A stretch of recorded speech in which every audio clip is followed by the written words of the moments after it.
রুদ্ধকর শ্বাস বাংলাদেশ এবং ইন্ডিয়ার মধ্যকার আজকের এই ম্যাচটিতে খেলা শেষ পর্যায়ে আছে। আমরা ক্রিজে আছেন বাংলার সাইলেন্ট কিলার খ্যাত মাহমুদুল্লাহ রিয়াদ, অপর প্রান্তে আছেন তানজিম হাসান সাকিব।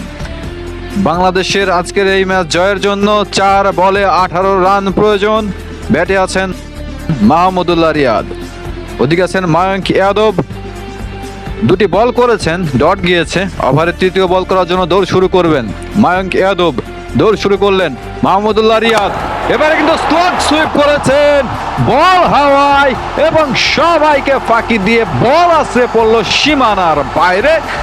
আম্পায়ার ছক্কা দেখিয়ে দিলেন এবং মাহমুদুল্লাহ রিয়াদ আস্থার প্রতিদান দিলেন।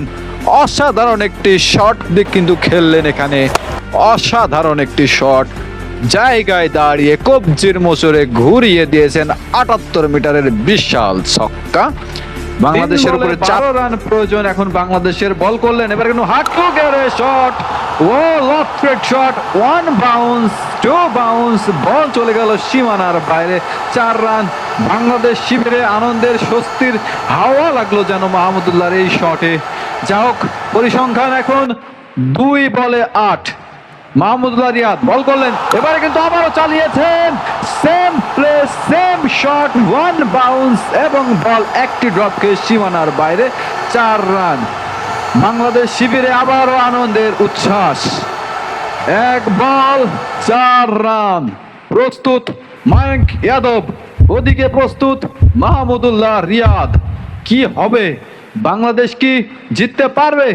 দৌড় শুরু করলেন মায়াঙ্ক যাদব, ওদিকে প্রস্তুত মাহমুদুল্লাহ রিয়াদ। বল করলেন, এবারে কিন্তু কপি বুক স্টাইলের শট, উইকেট রক্ষকের মাথার উপর দিয়ে বল চলে গেল সীমানার বাইরে। এরই সাথেই বাংলাদেশ 4 উইকেটে এই ম্যাচ জয়ী হলেন মাহমুদুল্লাহ রিয়াদের বদৌলতে। অসাধারণ একটি শট, অসাধারণ একটি কপি বুক শট কিন্তু ওখানে উপহার দিলেন মাহমুদুল্লাহ রিয়াদ।